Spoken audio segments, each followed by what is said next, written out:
In one of my videos, I asked a question. What if Cain wasn't simply the first murderer? What if he became the first vampire? Today, I want to take a look at that idea and take it one step further. What if the mark of Cain was never just a mark? What if it was a transformation, a curse, an unending thirst for blood that granted an unnatural life while demanding an endless sacrifice from everyone around him? Now imagine that curse never ended. Imagine it became a bloodline, a hidden lineage that learned to trade kingdoms for banks, armies for government, and eventually government for technology.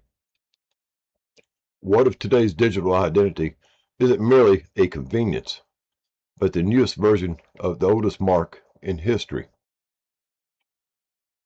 Let's go back to the beginning for just a little bit. And everybody knows the story. Cain kills Abel. The first murder.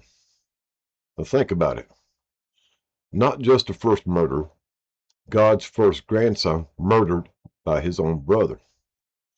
Now, if you're God, justice has to be carried out. It just has to. Cain knows it. That's why he's afraid. He knows that sooner or later somebody's going to find out what he did. And when they do, there will be justice. They're going to want revenge. They're going to want to kill him. But God steps in, and in fact, he says, no, that judgment doesn't belong to man. It belongs to me. So instead of allowing Cain to be killed, God places a mark on him. Now, this is where my mind starts going in different directions than most other people. Everybody says the mark was simply so nobody would kill Cain. Well, I think that's not the right story. Y'all know I don't believe what the Bible says per se. I think that's only half the story. Justice still has to be served. Abel was still dead. God's first grandson had been murdered. There had to be punishment. So what if the mark wasn't just protection? What if the mark was the punishment? Think about that for a minute. What if God said, no one will kill you because that's not their judgment to carry out. My judgment is far greater. Cain wasn't sentenced to die. He was sentenced to live forever. Now stop and think about it. What if forever wasn't the reward? What if forever was the sentence? Every day waking up remembering what he had done, watching people be born, grow old, die, while he remained. Century after century, kingdom after kingdom, civilization after civilization, still carrying the same judgment. Now here's where my interpretation really begins. What if the mark wasn't something you could see? Everybody imagines a symbol on the forehead, on the arm, or the wrist, some kind of scar or something burned into the skin. But why? What if the mark changed Cain himself? What if the protection came with a terrible price? An unending thirst for blood. Y'all remember he had looked at the blood on his hand and was aghast. A hunger that could never be satisfied. A body that could no longer live like ordinary men. Maybe even an affliction that drove him from daylight into the darkness because of his shame. Not because he chose it, because it became part of the curse. And that's where the vampire legend really begins. Not with Dracula, not somewhere in medieval Europe, but with Cain, the first murderer. The first marked man, the first man sentenced to live forever. And if that curse became part of his bloodline, then maybe the story never really ended. Maybe it was just a beginning. Let's stop right there for just a moment. We just sentenced Cain to live forever. And what that really means, not just 100 years or 500 but forever. The sun comes up, Cain disappears. The sun goes down, Cain walks again. Day after day, year after year, century after century. Adam grows old. Eve grows old. Seth grows old. One by one, they all die. Cain watches every funeral, every birth, every generation.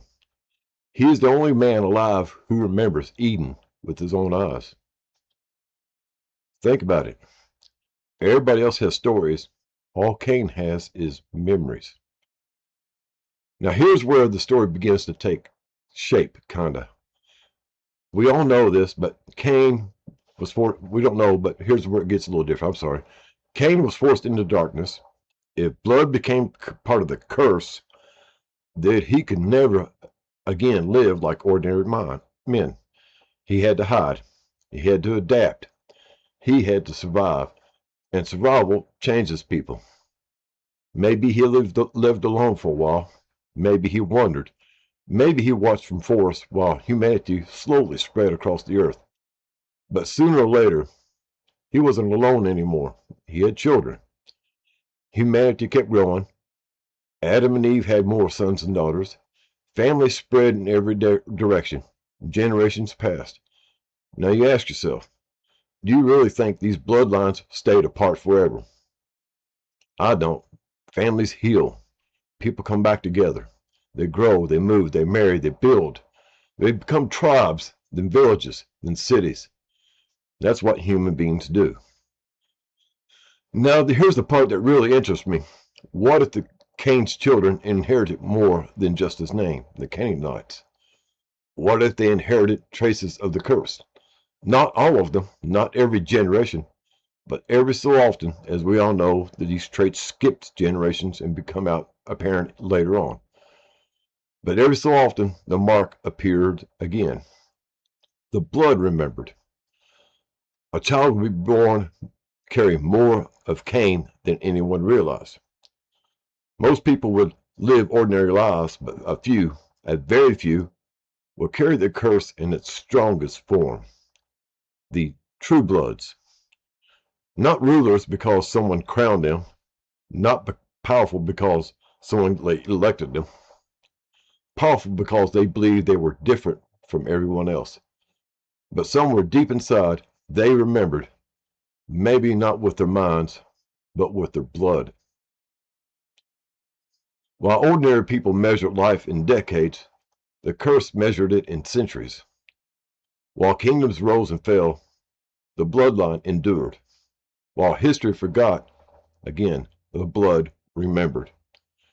And that's why I keep coming back to those missing generations in the Bible.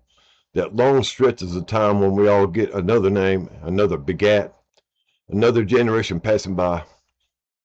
I don't see empty pages. I see thousands of years where an ancient bloodline had time to grow, to hide, to learn, and to become something the written record never fully captured. Because if Cain truly lived forever, remember, we don't know if and when he was died or where he was buried, but because if Cain truly never lived forever, he wasn't just watching history, he was living through it. And even if a fragment of his curse survived in his descendants, then the story of Cain didn't end east of Eden. It only just begun. Now here we arrived at the part that changes everything. The curse survived, not because it conquered the world with armies, because it learns century after century. The true bloods began to understand something. Kings die, empires fall, cities burn, but ideas, they can live forever. So they stopped thinking like conquerors. They started thinking like architects. Why fight for a throne when you can build a throne? Why rule one kingdom when you can shape every kingdom that comes after it? Power isn't always found in a crown. Sometimes it's found in the people whispering behind a crown. Sometimes it's found in the people who write the laws, keep the records, control the wealth, or decides who belongs and who doesn't. The bloodline changes with every age. When swords rule the world, they master the swordsman. When commerce rules the world, they master commerce. When information becomes power, they become master information. The world changes, but the design don't. Every generation believes it's creating something new, but from the perspective of centuries, very little is actually new. The names change, flags change, language change, rulers change, but people, well, they pretty much remain predictable. Fear, greed, ambition, hope, those things never disappear. And if you watch humanity for centuries, you stop reacting to history, you began anticipating it, shaping it. You learn that civilizations don't collapse because of one great disaster. They collapse because they slowly forget the lessons that built them. Every generation believes it is different from the one before. Every generation believes it has finally solved the problems of history. But history has a way of repeating itself. Not because history is alive, because human nature is. The true bloods, the elites, understood that. They didn't have to force every change. Sometimes all they had to do was wait. Wait for ambition to overcome wisdom, for fear to overcome reason, and wait for people to surrender one more freedom in exchange for one more promise of security. Century after century, the plan adapted, the tools changed, but the blueprint remained. And eventually, old kingdoms gave way to something entirely different. Not every kingdom was built from stone, but systems built from ideas. And that's where this story begins to leave the ancient world and enter ours. Not in ancient Mesopotamia, not in medieval Europe, not in the age of kings, but today. Just think about the journey we've taken so far. One man, one murder, one mark, one curse, and one bloodline that learned something no ordinary person ever could. How to survive the passing of centuries. The world kept changing. The blueprint kept adapting. Stone became parchment. Parchment became paper. Paper became computers. Computers became networks. Networks became identity. The methods evolved, but the objective never did. The old world marked people with symbols. The new world marks them with systems. The old world counted kingdoms. The new world counts information. The old world measured power by armies. The new world measures power by networks. I want to ask you a question, though. What if every generation believes it is inventing the future, when all it's really doing is giving an ancient blueprint a new set of tools? Maybe that's why history feels so familiar. The faces change, the technology changes, the language changes, but the questions never do. Who keeps the records? Who defines identity? Who decides who belongs and who doesn't? Maybe civilization eventually builds its own version of the mark, not because of one man, but because of power always seeks a way to preserve itself. My way of looking at humanity's old stories, you don't have to agree with it. In fact, I hope you don't. I just want you to think. Start questioning things. Start questioning the stories that's been pounded into your head as the truth when you know deep down it's not. Every story worth telling, every worth exploring, every question worth asking, all begins the same way. What if? And maybe, just maybe, the most dangerous questions are the ones that you're never encouraged to ask. You decide. Later, taters.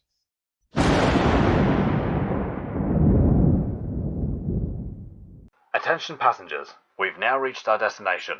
We hope you enjoyed the flight and have a nice day.